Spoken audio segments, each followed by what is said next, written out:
I'm going to be changing things up a bit over the next couple of weeks.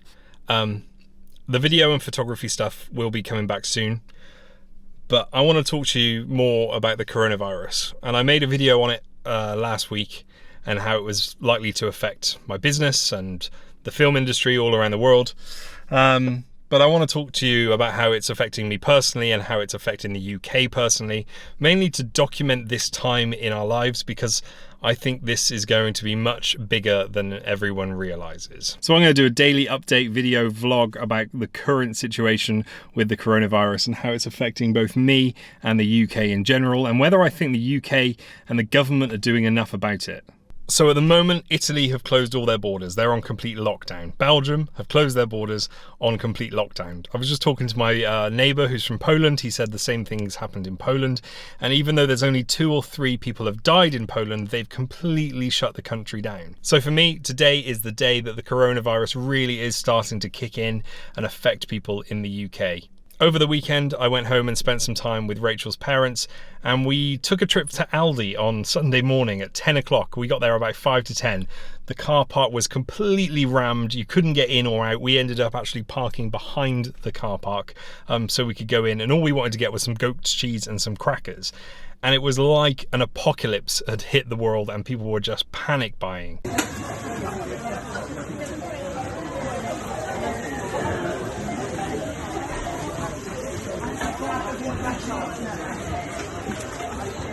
So at the moment, all the schools are still open, all the shops are still open. We're free to roam about and do whatever we want.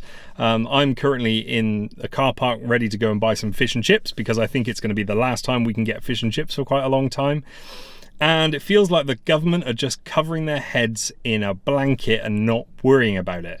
When the news first came out about the coronavirus and there were confirmed cases in the UK, we were told to ring 111, and now we're being told not to ring 111. Don't worry about it. If you think you've got coronavirus, then go home and just self-isolate.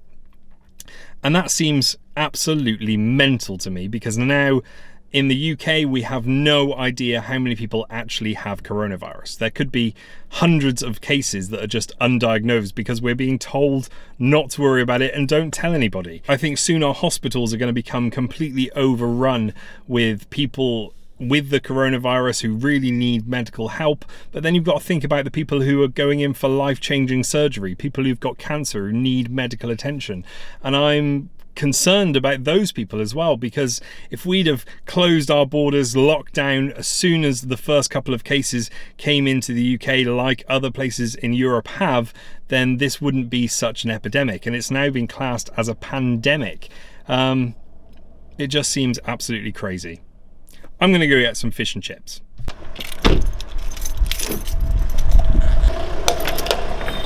2 large battered sausages and a large chips, please. Just 1 large chip. Yeah, please.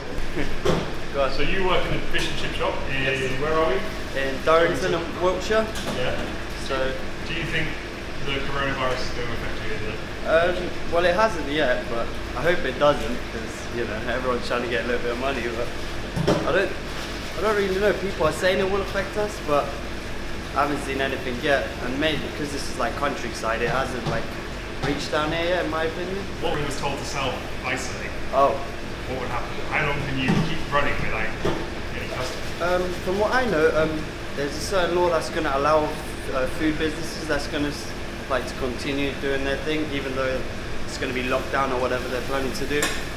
So I think we'll be alright, but it might affect us in certain ways, because people wouldn't want to leave the house and come to us because we don't do delivery as well. So yeah. Best chippy about, man. Yeah. Thank you very much, my friend. Perfect. Have a nice day. You too. Thanks, Take buddy. care. Bye-bye. Cheers.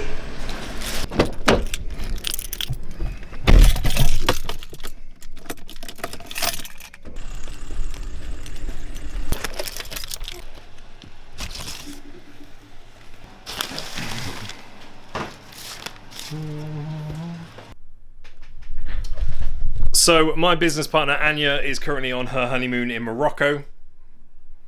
Hi Anya, hope you're having an amazing time. But she texted me last night saying that they've just suspended all international flights in and out of Morocco. Fingers crossed they're still going to be allowing people back into their home countries. So she is due back on Friday, but something else I'm worried about. And it proves that massive businesses are going to be affected by the coronavirus. So let's take a look at the stats. We're going to be doing this every single day, and there's a link in the video description if you want to take a look for yourself. In the UK, we have 1,391 confirmed cases with 35 deaths, and worldwide there are 174,886 confirmed cases with over 6,686 deaths. In New York, they've closed all the public schools, the restaurants, the bars, the theatres are all closing as of Tuesday, and in the UK, the Bath Half Marathon and the Cheltenham Races, which has hundreds of thousands of attendees over the course of the weekend, were allowed to go ahead. And the message from the UK government: if you wash your hands thoroughly after having contact with anyone and sing happy birthday in your head, then you will be absolutely fine. Absolute madness. Thank you for watching today's vlog. I'm sorry it's different to my usual content, but I think this point in time, this point in history is really important to document for future generations. Thank you, and I will see you again tomorrow.